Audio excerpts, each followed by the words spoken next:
Popcorn buckets have really become the rage nowadays, haven't they? Since Dune 2's unintentionally lewd Sandoran bucket, popcorn buckets have really taken a step back into the spotlight.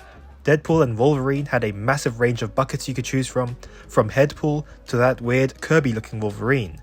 I've always been fascinated by theatre chain merchandise, so today we're going to dive into the brand new world of Transformers popcorn buckets. What we're going to talk about today is those specially molded buckets in the shape of a character or a character's head. I know there's been printed popcorn buckets in the past, but we're focusing on the more substantial bits today. Fortunately for us, Transformers popcorn buckets don't only appear in cinema chains, we have Universal Studios Beijing. Let's start off taking a look at the Bumblebee popcorn bucket, adorned with light-up eyes. This bucket opens up from the top of Bee's head and sports swivels at the shoulders and legs. The sculpt is really good and reminds me of those cup toppers we used to get at Universal Studios Singapore. This popcorn bucket doesn't seem to be able to hold too much popcorn though, so let's move on to the other popcorn bucket from the Universal Studios Beijing. This one is a cute G1 Grimlock with wonderfully chromed teeth and hands. I'm going to be getting this one soon, so I'll be doing a video on this. I might even bring it to the Transformers 1 showing when we eventually get it in the UK.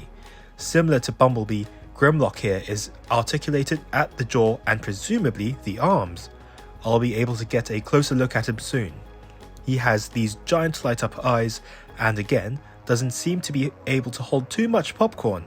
Props to Universal Studios for providing a range of buckets for the guests to choose from, covering both live action and G1. Now we move on to the theatre chain stuff. Like I said, we're not really going to touch on the printed buckets, but let's quickly skim through those as an honourable mention type of thing. Through the Bayverse Transformers 1 through 5, we've been given these basic looking buckets with the poster just printed on it. Nothing really special to be honest, so let's jump ahead to 2023 when Rise of the Beasts came out. We were absolutely treated with an Optimus Prime popcorn bucket from Cinemark. It's just of the shape of Optimus Prime's head, and again it features light up eyes. I would love to be able to get my hands on this someday.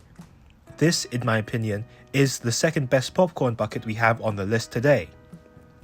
The top of the helmet lifts up and doesn't do too bad of a job at holding a good amount of popcorn. AMC also offered us with a popcorn and drink combo vessel in the shape of the ROTB Optimus Prime's alt mode. Sculpted attached to the cab is the trailer that's never been seen before in the movie. The top of the cab would open up to house your drink, and here's a very smart design. The straws are the smokestacks. In other parts of the world, Cinemark made a Bumblebee version of the Optimus Prime helmet with the same gimmick of the light up eyes. They strangely have a different version of the Optimus Prime helmet with slight differences, like now there's a visible hole on his mask. In Thailand, the theatre chain Major Cineplex made this massive popcorn bucket in the shape of Optimus Prime's upper torso, including parts of his chest windows. It's now more matte looking than the other cinema chain offerings, but at this time, this massive amount of popcorn buckets definitely brought up the hype for the long-awaited Rise of the Beasts movie. So much hype was built up that I tried my hand at making a response to the Cinemark Optimus Prime bucket with my own Optimus Primal popcorn bucket. The head opens up from the top, and what a mistake it was. I spent so long on this, working on every single detail trying to match Primal's look from the trailers, and when I posted this, all I got in response was monkey brains from Indiana Jones. Serves me right for not watching the Indiana Jones movies, I guess. Anyways, it's up for free download if you want. I don't really care about it after monkey brains really. Then we move on to the year 2024. Cinema chains put out the first 4 episodes of the G1 series, with the first episode being newly voiced over by voiced actors new and old to celebrate the 40th anniversary of the franchise. I stupidly thought it was a showing of the 1986 movie, but I guess I will have to wait 2 more years for that, and we'll get back to that later. The screening was okay.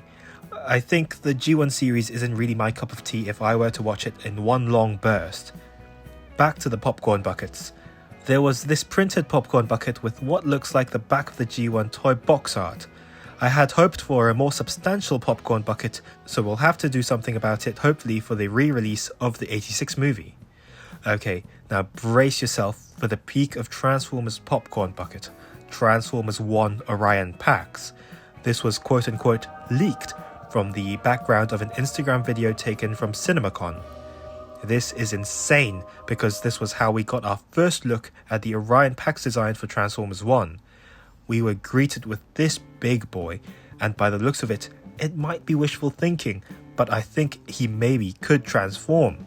Wouldn't that be a treat and a half? Honestly, I cannot wait for this thing to be officially revealed so I can think of ways to get my hands on it. I love it. And that concludes the brief history of the existing Transformers popcorn buckets. But what's in hold for the future? Again, hopefully they do re-release the 86 movie for its 40th anniversary in 2026 and we'll have better popcorn buckets to choose from. Since I have the power of a 3D printer and Fusion 360, let's have a little discussion about what would be peak for the 86 movie. One might think Optimus Prime head again, but spoilers, he sort of dies about 25 minutes into the movie. Off the top of my head, we could have a Matrix of Leadership popcorn bucket with the gem part of the Matrix being the popcorn holder and the handles conveniently being the handles. Hot Rod is the main character of the movie, so maybe a Hot Rod head would be more apt for the occasion. Whenever I think about making 3D versions of my beloved G1 characters, I'm caught in the decision of whether I should make them based on the toy or the cartoon version, but since it's the movie, I think I should stick with the cartoon, despite how much I love the toy. Ultra Magnus is a good shout as well. We could take that idea from the AMC ROTB offering and have his antenna be straws and he can sort of be a cup holder of some sort. Finally, the forbidden idea is to have a Unicron popcorn bucket in his planet mode, and similar to the Dune 2 Sandworm design, we have the planet mode hollowed out and we stick our hands in the maw and that's how we get our popcorn. Let me know which version you prefer to be made into a popcorn bucket, and that concludes our video on the brand new world of Transformers popcorn buckets. Thanks for watching, please give my other videos a watch. I just got a new camera, so I really would appreciate some feedback on whether or not you like the look. I'm still using my iPhone as the mic, but yeah, I'm trying to up the production value, so please subscribe, it'll really help me out. But that's it for now, stay safe and goodbye.